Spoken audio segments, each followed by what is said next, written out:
Mack and asking the question, did Goldie create his own destiny, or did the world around him create the man he became?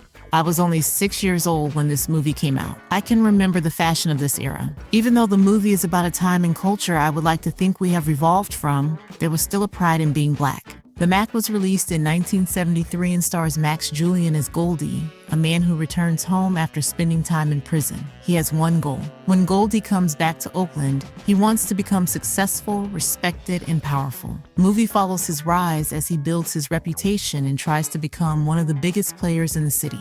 But like many stories about chasing power, success comes with consequences. One thing that immediately stands out about this movie is the time period. The 1970s had a very different energy. The clothing was bold. The cars were unforgettable. The music had a feeling that instantly takes you back. But beyond the style, the movie was reflecting real conversations happening in many black communities. People were talking about poverty, inequality, survival, and what it meant to succeed in a world that often limited opportunities. Movies like The Mack gave audiences characters who were complicated. They were not perfect heroes. They were not simple villains. They were people trying to find their place. Goldie is one of the most interesting parts of this movie because he is not just one thing. He is ambitious. He is confident.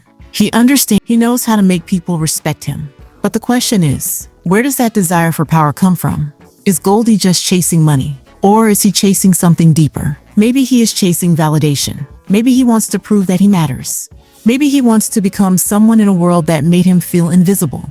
You can understand his motivation while still questioning his choices. One thing this movie did extremely well was capture the culture of the time. The fashion alone tells a story. The music tells a story. The way the characters talked and carried themselves tells a story. For people who lived through that era, movies like this were more than entertainment. They were a reflection of what people saw, experienced, and talked about. The soundtrack and the atmosphere helped make this movie memorable.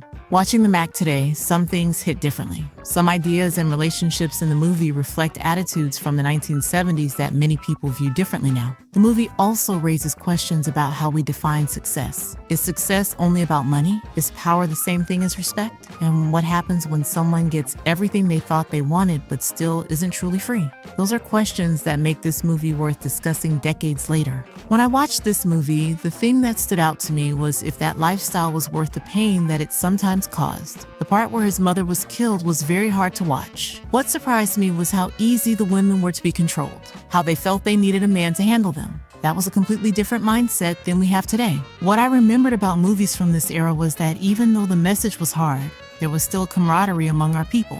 We cheered when the crooked cops were handled. We cried when his mother died. We kept this movie close to us. From the lingo to the soundtrack, it is ours and we kept it close. After watching The Mack today, I think the reason this movie is still talked about is because it is not just about one man's lifestyle. It is about a time. It is about a culture. It is about the complicated ways people search for respect and success. Goldie is not a character you simply love or hate. He is a character you have to think about. And maybe that is why, over 50 years later, people are still watching and discussing this movie. So what do you think? Was Goldie a man creating his own future, or was he a product of the world around him?